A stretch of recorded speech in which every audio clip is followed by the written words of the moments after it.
Hello, my name is Amanza, and let's talk about Lagiacrus. I hope I pronounced that right. Lagiacrus was a very interesting monster that came from the game series known as Monster Hunter. You may have heard of it. It came in what I understand to be the third game, which came out on Wii, called Monster Hunter Tri.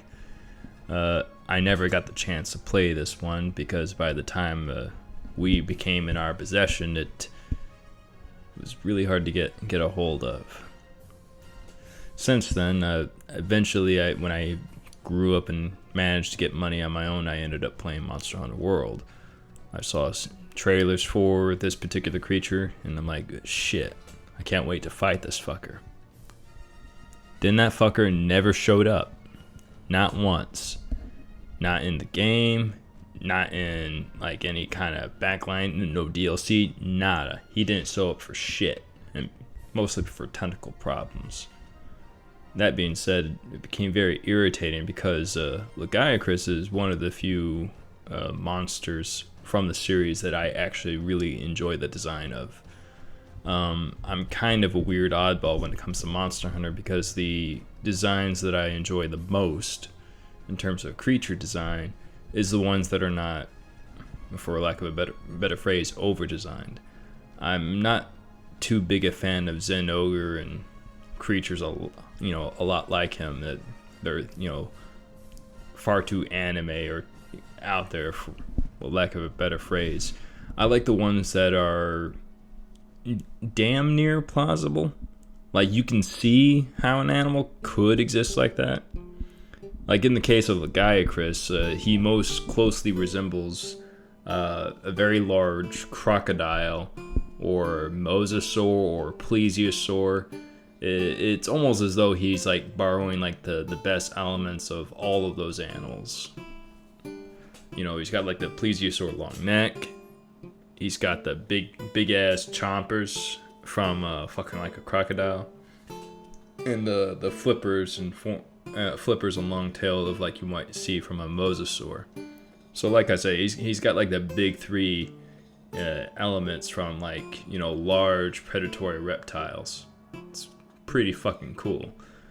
So I enjoy this creature's design the most, and I couldn't help but notice like through a certain site I won't tell of, I managed to rip the files of a Lagiacrus from a particular site. I also got like what's it called? Ekio. I can't pronounce it properly. The one that's kind of like Lagiacrus, also the monster, but a lava creature. And Ultreon. Not sure if I'm pronouncing that one right either, but it's like the dragon with a shit ton of elements that's hard to kill. And it's from the older games. And there was always this little weird bit of curiosity in me about how some of these animals kind of look. Like in the case of the lava one, I wonder how he would look without his lava, all his scales intact, and if he was, land-bound, like a typical animal. I'm just kind of curious about the form, but like the lava covers up a shit ton of it. Same thing with Barioth, but we do get to see that one clean-ish from time to time.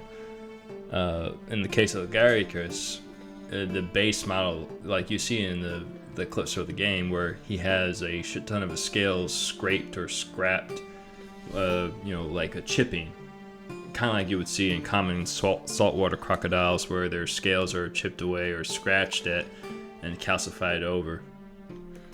And it kind of made me curious what a healthy Lagiacrus kind of looked like. Ultimately, I wanted to de-lava the other creature, but Lagiacrus is a little bit easier to work with. That ended up being a shit ton of work, as you might see in this video. For one, a great deal of his scales that are scratched up, they're the ones that are the most defined scales. And even areas of the bodies where you wouldn't expect it to be scratched up, like the middle of his back, because he also has all those osteoderms, or like spikes or whatever you like to call them, covering his back. So you would assume that if other parts of his body or other large fish or whatever the case may be were to scrape up against him, it would have a very hard time doing so because of all the spikes. Well, for whatever reason, those scales are still scratched up. Not sure why, they just are. But ultimately, this video, I'm getting curious about, what the healthy Lagiacrus looks like. So I'm cleaning up all the scales to the best of my ability. And to add to that difficulty, it's not just one texture where I can go back and forth and, color correct. This fucker has not one, but three fucking textures. Three fucking textures that I have to go back and forth between to make sure I'm doing things right. So he has three of them. And on top of that, the way the scales are chipped makes things a little bit weird. Some of the scales are a bit of a mystery, so I have to reconstruct it. And on top of that, the texture is so low res, so fucking pixelated, that the smallest pixel, no matter how minute, will cause a large change in how it's visible. Like literally, if you have a white dot pixel, it will be visible as hell, and you'll be like, that's not right. And so you have to correct for that too. Now I tried a little bit of shortcuts, color correction and shit. That doesn't work. The scarring of the scales is simply too bright. So a lot of them I had to go over, darken, and basically just draw by hand what I think fits that area 100%. It's a little bit on the irritating side, but I did it. I went through the effort of doing it. I cut that shit up. And then I had to imagine what some of those extra scales are coming up on, and it's a little irritating, but I did it. And then when it comes to the face, that's even more so. And I had I pulled a little creativity there, level of creativity there with, or liberty is what the word I was looking for. And I created a bunch of extra scales that I thought might have been there. But I was debating heavily if it should be scales or if it's like kind of like how the tip of a crocodile nose, where it's like a bunch of tiny dots, and so you'll see me try to do a grid-like pattern to see if I could achieve that look. It doesn't work. I tested it. It just looks awful. So, basically they have these pits in the nose of the crocodile that helps them, scan their surrounding areas in the water. Kind of like it's a sensory organ, but it's really hard to describe without going into massive detail. The rest of the animal is much the same, and I gotta say it was fun, and honestly it was good practice trying to figure out how things work and correction, because I'm trying to level up my texturing skills. In the future, I'm going to be trying to make more low poly models and try to texture them, and this is very, very good practice. The practice is ultimately the goal, and as to why I'm doing this. But why Lagiacrus? Because Lagiacrus is fucking cool, and I want to see him in Monster Hunter World, or if not Wilds, put him in. There's ways that you can animate it properly. It's been done before. Fucking Ark knows how to do that shit with the fucking anaconda somehow, and the IK configuration movements. Looks a little janky, but you guys are fucking skilled, so I imagine you'll be able to do it. It just takes a little bit of creative thinking, and I think you guys have the means. I'm talking to the devs of Monster Hunter. You guys are skilled enough. You know how to do this shit. I know you do. Please do it. Please.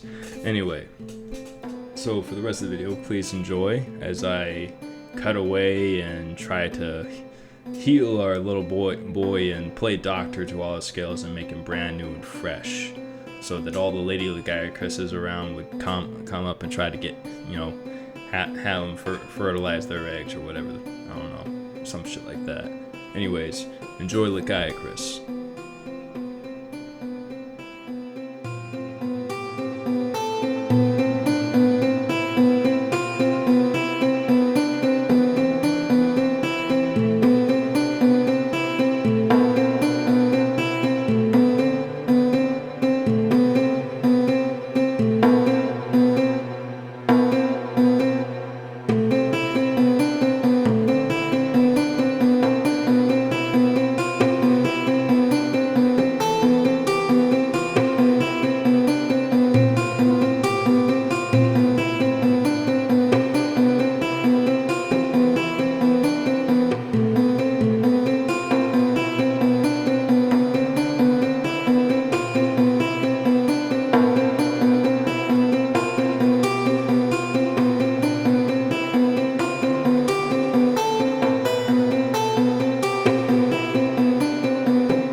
heads up, just for the fuck of it.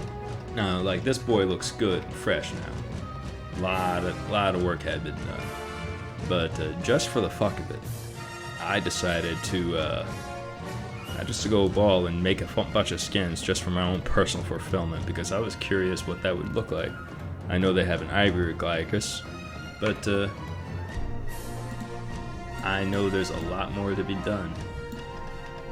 For instance, we got fucking... I decided to make the first skin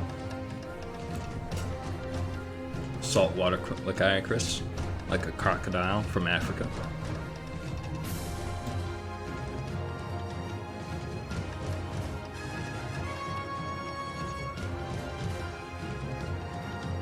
Black Lagiacrus, Sandy,